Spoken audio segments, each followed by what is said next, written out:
নমস্কার বন্ধুরা, রাজকন্যা রান্নাঘরে আপনাদের সবাইকে স্বাগত। আজকে আমি একটি এঁচোড়ের রেসিপি আপনাদের সঙ্গে শেয়ার করব। আপনারা তো অনেকেই অনেকভাবে এঁচোড়ের রেসিপি খেয়েছেন। আজকে আমি এঁচোড়টা চিকেন দিয়ে রান্না করব। আশা করি আজকের রেসিপি আপনাদের ভালো লাগবে। আপনারা শুরু থেকে শেষ অবধি ভিডিওটি দেখতে থাকুন। যে এখানে আমি 700 গ্রাম চিকেন নিয়েছি, চিকেনটা ভালোভাবে ধুয়ে রেখেছি। আর এখানে আমি এদিকে পেঁয়াজ, রসুন, আদা, কাঁচা লঙ্কা, টমেটো ভালোভাবে ধুয়ে কেটে রেখেছি। এখন আমি এঁচোড়টা কেটে দেব। যেখানে একটা গামলায় আমি জল নিয়েছি, এখন একটু হলুদ গুঁড়ো দিয়ে দিচ্ছি, তাহলে এঁচোড়টা কেটে জলের মধ্যে রাখলে আর কালো হবে না। এখন একটু হাতে সরষের তেল নিয়ে নেব।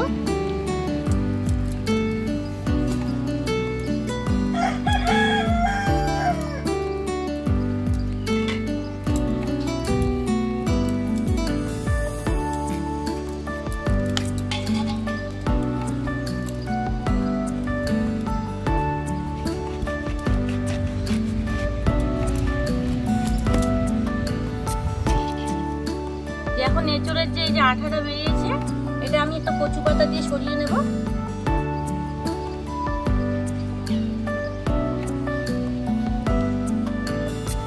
দেখুন কত সুন্দরভাবে আঠাটা উঠে আসছে।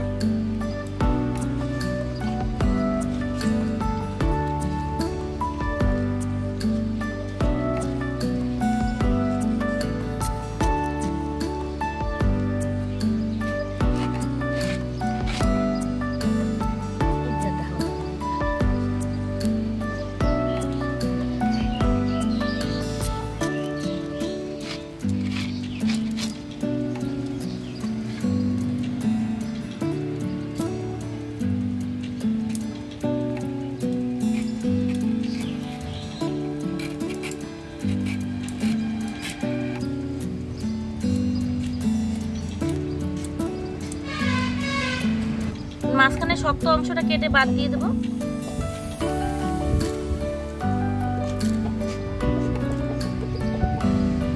এখন বড় বড় করে টুকরো করে কেটে নেব। এরকম বড় বড় টুকরো করে নেব।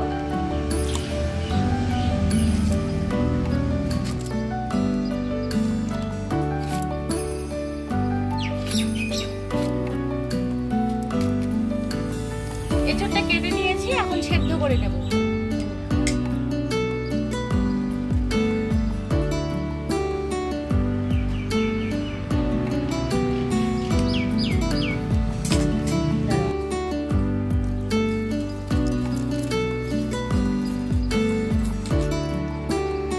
এখন এঁচোড় সেদ্ধ করার জন্য কড়াইয়ে জল দিয়ে দিচ্ছি।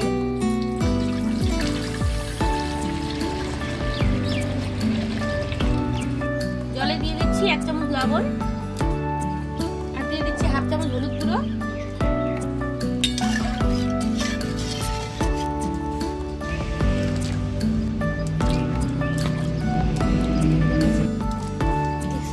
এখন এঁচোড়গুলো ঢেকে দিয়ে সেদ্ধ করে নেব।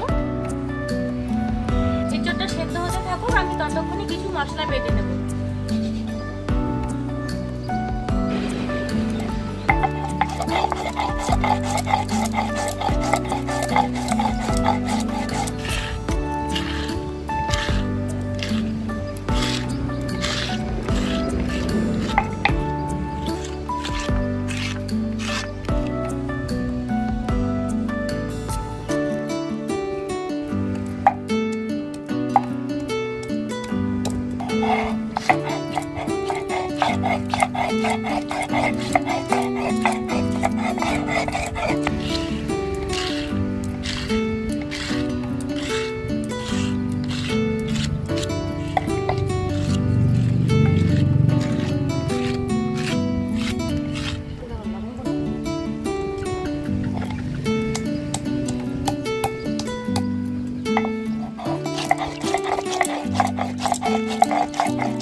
এঁচোড়টা সেদ্ধ হয়ে গেছে প্রায়। পুরোপুরি সেদ্ধ করে নেব না, 80% মতো সেদ্ধ হলেই হয়ে যাবে। ছড়িয়ে নেব। এখন এঁচড়গুলো ভেজে নেব। কড়াই সরষের তেল দিয়ে দিচ্ছি।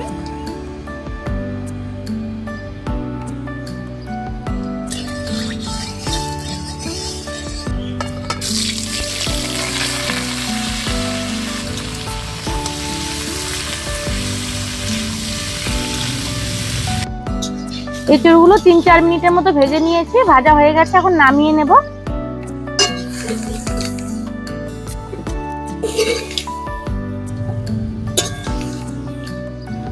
আবার দিয়ে দিচ্ছি সরষের তেল। ফোড়নের জন্য দিয়ে দিচ্ছি তেজপাতা আর গোটা গরম মশলা। ফোড়নটা হয়ে গেছে। এখন কেটে রাখা পেঁয়াজ দিয়ে দিচ্ছি।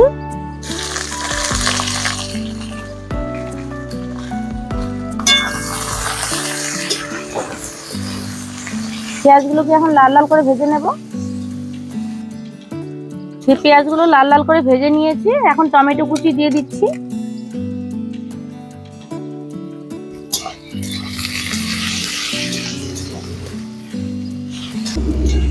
টমেটোগুলো ভাজা হয়ে গেছে। এখন এতে আমি বেটে রাখা মশলাগুলো দিয়ে দিচ্ছি।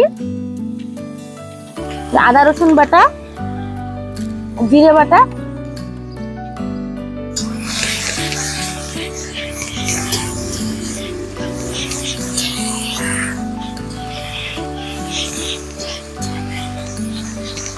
এখন এতে দিয়ে দিচ্ছি 1/2 চামচ হলুদ গুঁড়ো, 1 চামচ লাল লঙ্কার গুঁড়ো, 1 চামচ ধনে গুঁড়ো আর স্বাদ মতো দিয়ে দিচ্ছি লবণ।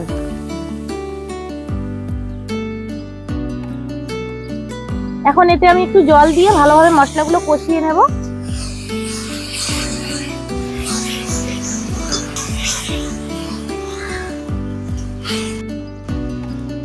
এখন এতে দিয়ে দিলাম কয়েকটা কাঁচা লঙ্কা।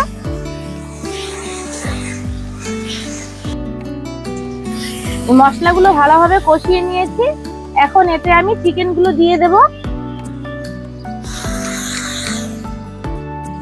চিকেনগুলো আমি ভালোভাবে কষিয়ে নেব মশলার সঙ্গে।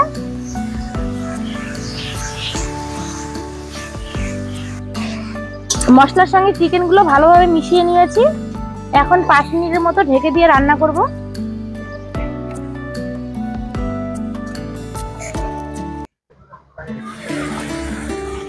এই যে দেখুন চিকেন থেকে জল ছেড়ে দিয়েছে। এখন চিকেনটা ভালোভাবে কষিয়ে নিতে হবে। যতক্ষণ না তেল ছেড়ে দিচ্ছে ততক্ষণ পর্যন্ত কষাতে হবে। চিকেনগুলো ভালোভাবে কষিয়ে নিয়েছি, মশলা থেকে তেল ছেড়ে দিয়েছে। এখন আমি এঁচড়গুলো দিয়ে দেব।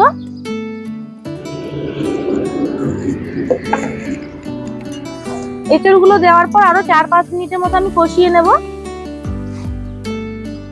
তাহলে এঁচড়ের মধ্যে মশলার ফ্লেভারটা ভালোভাবে ঢুকে যাবে। এঁচড়গুলোকে ভালোভাবে কষিয়ে নিয়েছি। এখন আমি গ্রেভির জন্য জল দিয়ে দেব।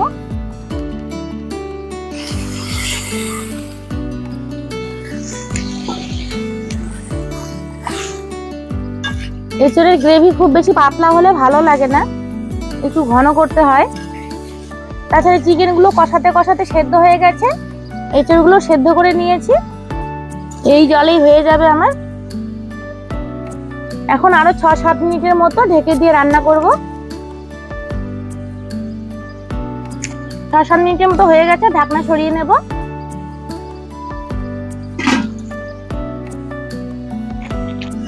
এই দেখুন গ্রেভিটা কমে এসেছে। যে চিকেনগুলো সুন্দরভাবে সেদ্ধ হয়েছে। এই যে দেখুন এঁচড়গুলো সুন্দরভাবে সেদ্ধ হয়েছে, এই একদম গলে যাচ্ছে। তো রান্নাটা তো প্রায় তৈরি হয়ে এসেছে। এখন এতে আমি বেটে রাখা গরম মশলা দিয়ে দেব।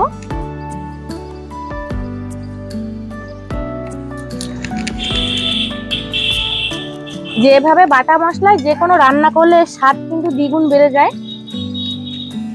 তো এইভাবে আপনারাও বাড়িতে চিকেন দিয়ে এঁচড় রান্না করবেন, দেখবেন খেতে অসাধারণ লাগবে। এখন একদম কম আছে 1 মিনিটের মতো ঢেকে রাখবো। 1 মিনিটের মতো হয়ে গেছে, ঢাকনা সরিয়ে নিচ্ছি। দেখুন কত সুন্দর হয়েছে চিকেন এঁচড়টা। তো এখন আমি নামিয়ে নেব।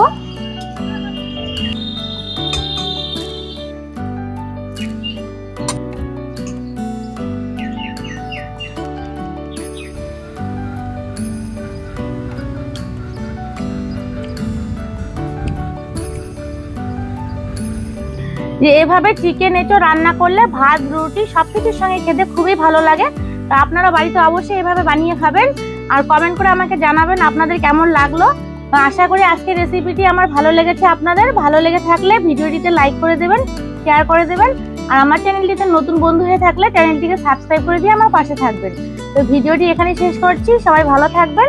দেখা হচ্ছে পরবর্তী কোনো রান্নার ভিডিও নিয়ে।